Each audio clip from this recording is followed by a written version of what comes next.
I knew this was coming. There were warnings. Hello everyone and welcome into CrushTheStreet.com. I am Kenneth Amaduri and today we are going to talk about the economy and we are going to discuss why things are just magically getting better. So earlier this week I talked about ISM manufacturing and how it had dropped. We're not seeing as many manufacturing jobs come into the economy. In fact, we're losing them.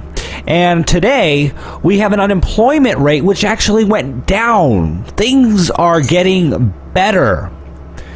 However, the labor force participation rate, but to support why things are so great, the labor force participation rate did actually move higher. So in January, we saw 62.7% labor force participation rate. And in December, it was 62.6. So again, things are getting better.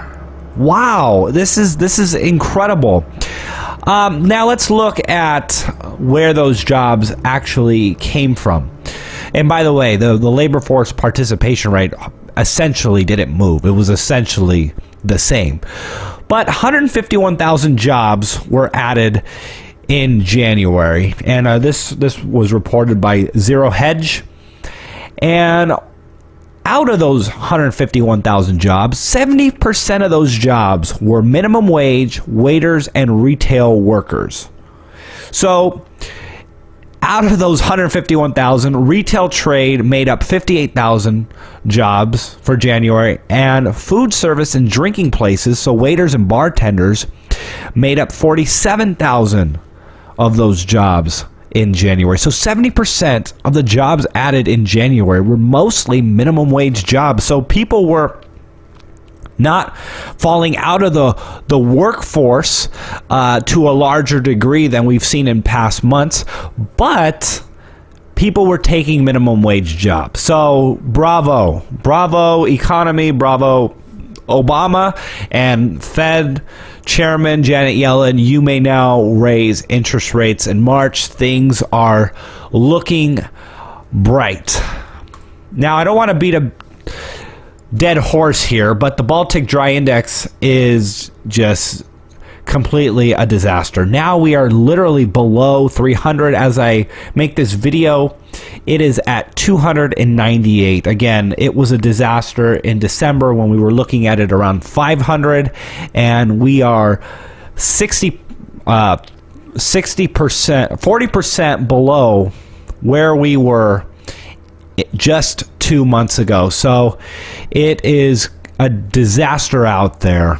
So let's talk about the national debt. Let's talk about the government illusion. You know, they massage the unemployment number. They massage precious metals prices. They massage inflation. Well, they do the same thing with debt, and which is another reason why they separate unfunded liabilities. Unfunded liabilities are out of control and are very much a bill that the U.S. government has to pay but can't, but they report the U.S. national debt and just say that the other liabilities are unfunded, which is actually a bad thing. The fact that they're not funded means that they're more unpayable than the money that is funded or the liabilities that are funded. So let's move on from that for a second. I want to talk about the deficit. You know, we hear that the deficit's around $500 billion, $500 billion. But let's look at the reality. In November 2015, that was 3 months ago, we saw the national debt at $18.7 trillion. We are $300 billion higher 3 months later. What does that mean? Well, that was 1 quarter of the year. So if you were to multiply that $300 billion by 4 quarters, well, that will give us $1.2 trillion. I'm not saying that's exactly what's going to happen every quarter, but it's way more than what they're officially reporting. I mean, even going back a year from now, we were like the low 18 trillions, and now we're at 19 trillion.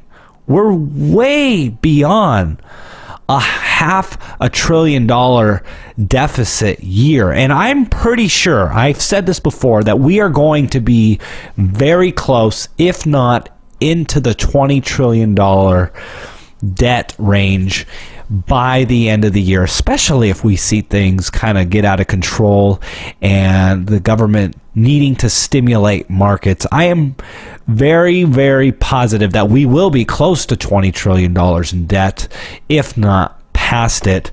And it's for this reason that I advocate for precious metals. You can't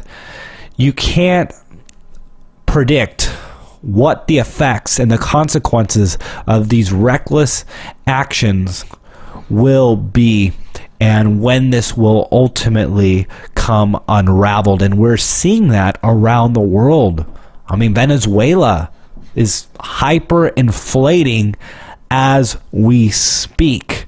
And we are seeing countries around the world just thanking God that they have gold, or I should say the people that have gold in countries around the world are thanking God because they have something that is protecting them against their crashing currencies. Now, it's my speculation, or I know this for certain, that most people don't own precious metals, but the ones that do are very thankful. And it's this dollar strength illusion that is going to keep many Americans from buying precious metals, because their most recent experience with owning precious metals has been negative, and people base their future decisions on their most recent experiences.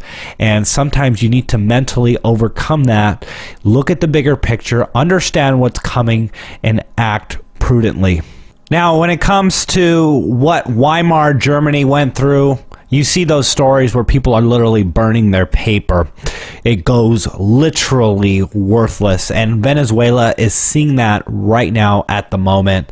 And they are hyperinflating their currency. Now, in 2013, they saw 41% inflation. In 2014, they saw 63% inflation. 2015, 275% inflation. And maybe by then you start thinking, well, now it's time to reverse. Well, in 2016, the forecast is 720% inflation. It is skyrocketing.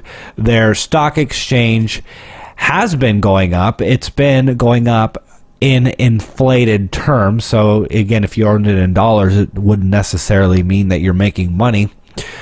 And they are devaluing their currency. In fact, it is so bad that they're flying in their currency. They're flying in their bolivars, and they're using 36 Boeing 747s to ship or to fly this money into the country. And in fact, some are saying that they are in negotiations to order 10 billion more bills. And 5 of these people said this would basically double the amount of cash that is in circulation. So this is the extreme effect of hyperinflation. We are seeing this happen around the world as countries fall, as countries see this. And it's very sad that governments around the world don't learn from prior mistakes. There isn't any sort of prudence or long-term thinking to say, you know what, this is the ultimate result of a fiat currency debt-based disaster.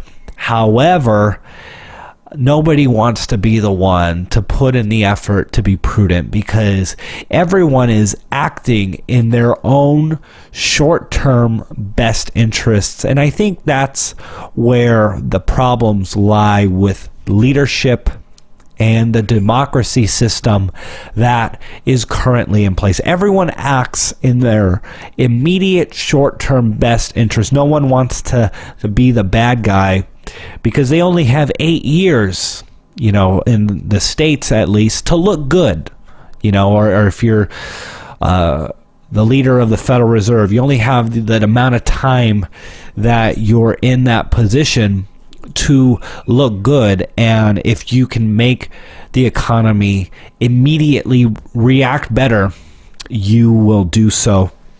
And this is it. Venezuela.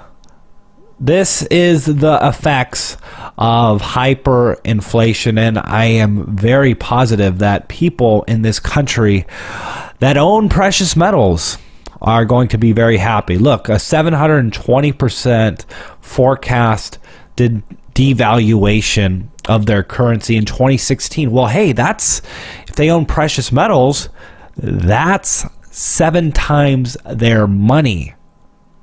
Now, again, it's just retaining its purchasing power. It's putting the value of what's going to literally get devalued in a blink of an eye into something else that will hold its purchasing power. I know that's difficult for a lot of us to wrap our minds around because we've seen gold go from 1900 to 1100, but this is a reality for Venezuelans. And I'm going to stop here, but it is pretty crazy.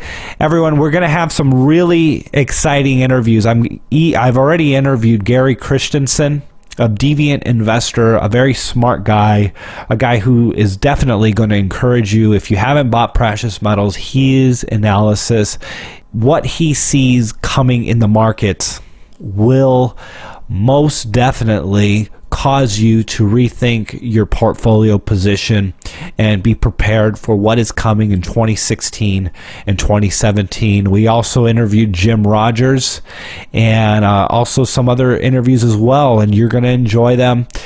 Take that information, feel free to comment and to discuss these things with me, these thoughts, because I'm too in this with everyone else, and I'm preparing. I'm being prudent. I am doing what I can to be in a position to thrive if things drastically change, and I do believe that is happening.